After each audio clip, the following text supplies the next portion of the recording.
Hello guys, arjuna English classes में आपका एक बार फिर से स्वागत है। अभी हम मॉडल वर्ब्स पढ़ रहे थे। मॉडल वर्ब्स में कैन और कुड का डिफरेंस तो बता दिया गया था। आज देखते हैं मॉडल वर्ब्स में ही होती है शुड, मस्ट और ought to. Should, must, ought to तीनों का ही मतलब चाहिए है, पर तीनों में डिफरेंस क्या है उसको डिस्कस करते हैं।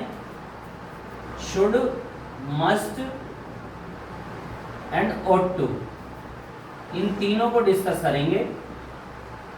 तीनों का ही मीनिंग होता है चाहिए। तीनों की हिंदी होगी चाहिए, और डिफरेंट कंडीशंस में हम इसको यूज करेंगे, डिफरेंट टाइप के सेंटेंसेस में। शुड तो यूज होगा जब हम नॉर्मल एडवाइस देंगे, नॉर्मल वाली एडवाइस, ऐसी सलाह जिससे किसी पर कुछ ज़्यादा फर्क ना पड़े अगर उसको नहीं भी माने तो। मस्ट का यूज होगा कंपल्सरी एडवाइस, ये ऐसी सलाह होगी इसके बिना बीत नहीं सकती, ये बहुत ज़रूरी सलाह होती है, माननी ही पड़ती है, कंपल्सरी एडवाइस होती है। और ऑट टू का मीनिंग भी चाहिए ही होता है, पर इसका डिफरेंट यूज है। ऑट टू को तब यूज करते हैं जब मॉरल एडवाइस दी जाती है, नैतिक सलाह। नैतिक सलाह का मीनिंग है दुनिया में जितने भी अच्छे अच्छे कार्य हैं वो सब नैतिकता के होते हैं, नैतिकता में आते हैं। जैसे कि हमें बड़ों की आज्ञा माननी चाहिए, हमें गरीबों की सहायता करनी चाहिए, ऐसे ऐसे सेंटेंस मॉरल एडवाइस होते हैं। अब एक एग्जांपल देखते हैं। ये शुड, मस्ट, ऑट टू हो या कोई सी भी मॉडल वर्ब हो, सारी मॉडल वर्ब्स में वर्ब की फर्स्ट फॉर्म आती है। पहले मैं रूल लिखे देता हूँ। First of all subject, then anyone of should, must and ought to, इसको हम हेल्पिंग वर्ब की तरह यूज करते हैं। After that first form of the verb, then object. ये इसका रूल है, कोई सी भी हो इसमें से, शुड हो, मस्ट हो या ऑट हो, रूल यही रहेगा। एक सेंटेंस देखते हैं। हमें साफ वस्त्र पहनने चाहिए।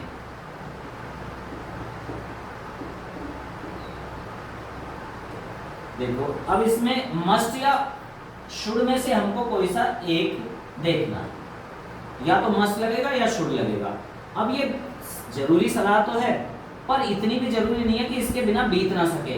एक आध दिन अगर हम या घर पर साफ वस्त्र भी नहीं पहनेंगे थोड़ी बहुत देर के लिए तो ज़्यादा कुछ बिगड़ने वाला नहीं है।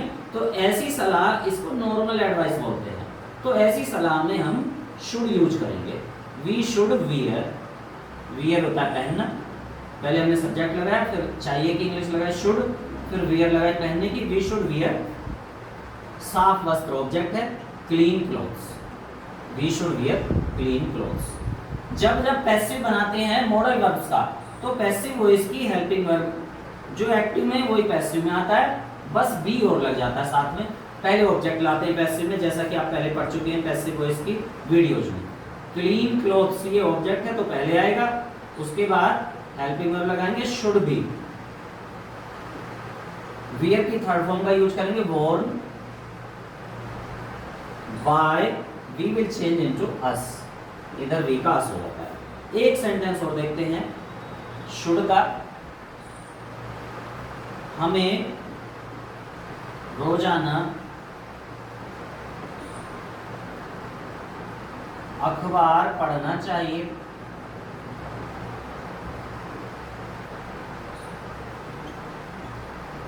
बड़ी नॉर्मल सी एडवाइस है। अगर हम रोजाना अखबार नहीं भी पढ़ेंगे तो भी कुछ ज़्यादा नहीं बिगड़ेगा, इसलिए ऐसे में वी यूज शुड, हम शुड का यूज करते हैं। We should read the newspaper, और ये जो रोजाना आया हुआ टाइम ये सबसे एंड में आएगा, डेली। देखो हमने सबसे पहले सब्जेक्ट लगाया, वी मीन्स हमें या हम, फिर शुड लगाया क्योंकि ये नॉर्मल एडवाइस है, वर्ब की फर्स्ट फॉर्म का यूज किया, फिर ऑब्जेक्ट लगाया और ये टाइम वर्ड है, एंड में आता है डेली। जब पैसिव बनाएंगे तो द न्यूज़पेपर पहले आएगा, डेली तो कॉम्प्लीमेंट है, टाइम वर्ड है ये बाद में आएगा, पहले आएगा द न्यूज़पेपर। और जैसा कि पहले ही बताया जा चुका है आपको, ऊपर शुड है तो नीचे आएगा शुड बी पैसिव बनाते टाइम, शुड के साथ बी और लग जाएगा जैसा कि यहाँ लगा था। पैसिव को इसमें बस मॉडल वर्ब के साथ बी और आ जाता है। The newspaper should be, read की थर्ड फॉर्म भी रीड ही होती है, इसको रेड बोल देते हैं बस। और ये जो डेली है टाइम वर्ड ये थर्ड फॉर्म के बाद आता है और बाय से पहले, बाय फिर वी का हो जाएगा अस।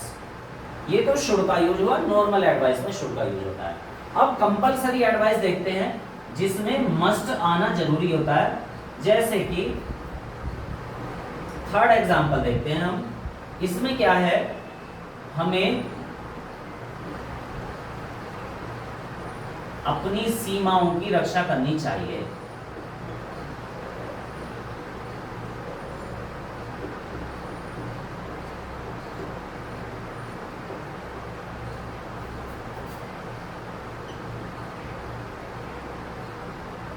ये एक ऐसी एडवाइस है इसके बिना बीत नहीं सकती है, कंपलसरी एडवाइस है। अगर हम बॉर्डर की अपने के डिफेंस नहीं करेंगे, रक्षा नहीं करेंगे, तो क्या होगा, दूसरा कंट्री हमारे देश में घुस आएगा। तो ये बहुत ही कंपलसरी एडवाइस है, इसके बिना बीत नहीं सकती, तो हम इसमें मस्ट का यूज करेंगे। वी मस्ट, रक्षा करना वर्ब है तो इसकी डिफेंड इंग्लिश आएगी, वी मस्ट डिफेंड अपनी सीमाएं, अपने border, our borders, we must defend our borders. अब इसका पैसिव बनाएंगे तो आवर बॉर्डर्स इधर आएगा, our borders must be, must के साथ बी और आ जाएगा पैसिव में, डिफेंड की थर्ड फॉर्म का यूज करेंगे, defended by, we will change into us. तो ये वाली कंपलसरी एडवाइस होती है। अब कुछ मोरल एडवाइस देखते हैं, नैतिक सलाह। जैसे कि हमें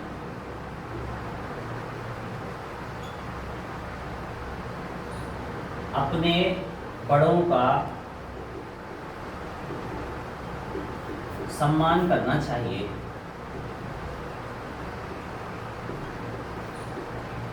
ये नैतिकता की सलाह है। जितनी अच्छी अच्छी बातें हैं उनमें चाहिए आए तो वो ought to इंग्लिश रख के उसको मोरल एडवाइस बोलते हैं। हमें बड़ों का सम्मान करना चाहिए, ये मोरल एडवाइस है, नैतिकता की बात है, जरूरी है, ये भी कंपलसरी है। और क्योंकि ये नैतिकता है तो इसमें हम ought to लगाएंगे, वी ought to सम्मान करना, respect, we ought to respect our elders, our elders. Passive बनाएंगे तो ये ऑब्जेक्ट है, आवर एल्डर्स इस साइड आ जाएगा, आवर एल्डर्स ये इधर सब्जेक्ट बन जाएगा इधर आके, और पैसिव में ought to के साथ बी और आ जाएगा, ought to be, रेस्पेक्ट को लिखेंगे रेस्पेक्टेड, थर्ड फॉर्म लगाएंगे क्योंकि बाय अस, ये बाय है या से अलग अलग हैं दोनों वर्ड। इसमें अब पैसिव बनाते टाइम एक चीज का और ध्यान रखना पड़ता है, our elders ought to be respected by us, इसको एजेंट फ्री में हम छोड़ सकते थे। हमारे एल्डर्स का ही सम्मान क्यों किया जाए, सभी के एल्डर्स का किया जाए, तो ऐसे भी हो सकता है elders ought to be respected by us लगाना भी जरूरी नहीं है, एक फालतू में लगाया गया है, यहाँ तक भी बन सकता है elders ought to be respected, बड़ों का सम्मान किया ही जाना चाहिए, by us हमारे द्वारा नहीं सभी के द्वारा किया जाना चाहिए, तो उसको वैसे भी बना सकते थे। Let me see the next one, दूसरा एक एग्जांपल देखते हैं। हमें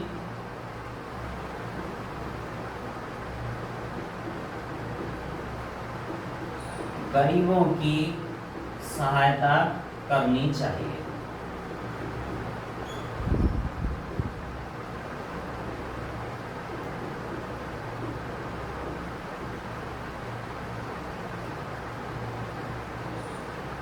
वी यहाँ पर शुड ना लगाएं क्योंकि नैतिक सलाह है, मोरलिटी की बात है, तो यहाँ पे ought to का यूज करें। We ought to help the poor, poor एक गरीब व्यक्ति होता है, द पुअर लगा देते हैं तो एक प्लूरल हो जाता है, एस लगाने की जरूरत नहीं पड़ती इसमें, द पुअर इधर आएगा, द पुअर पैसिव बनाते time ought to be, help will change into helped by us, the poor ought to be helped by us, हमारे द्वारा गरीबों की सहायता की जानी चाहिए। इसको भी हम एजेंट फ्री छोड़ सकते थे, by us लिखना जरूरी नहीं है क्योंकि सभी के द्वारा गरीबों की हेल्प की जानी चाहिए। तो स्टूडेंट्स ये हुआ शुड, मस्ट और ought to का डिफरेंस, और hope that you will have to be understood. आशा करते हैं कि आपके समझ में जरूर आया होगा। यहाँ पर अगर निगेटिव हो सेंटेंस तो बस नोट आ जाएगा, इंटेरोगेटिव फर्स्ट हो, क्या हमें साफ वस्त्र पहनने चाहिए, तो बस शुड स्टार्टिंग में आ जाएगा, इंटेरोगेटिव सेकंड हो तो क्वेश्चन वर्ड स्टार्टिंग में आ जाएगा। ये है शुड, मस्ट, ought to। बहुत कंफ्यूज रहते हैं बच्चे इसमें कि कब शुड लगाना है, कब मस्ट, कब ought to लगाना है। This is the clear difference. Speaking में हम शुड लगा लेते हैं, कोई जरूरी नहीं होता हम स्पीकिंग करते टाइम मस्ट और ought to और शुड में ज़्यादा डिफरेंस करें, but when we are writing और we are facing any competition we have to be very precise. बिल्कुल वही करना है हमको जो करेक्ट होता है। Thank you students.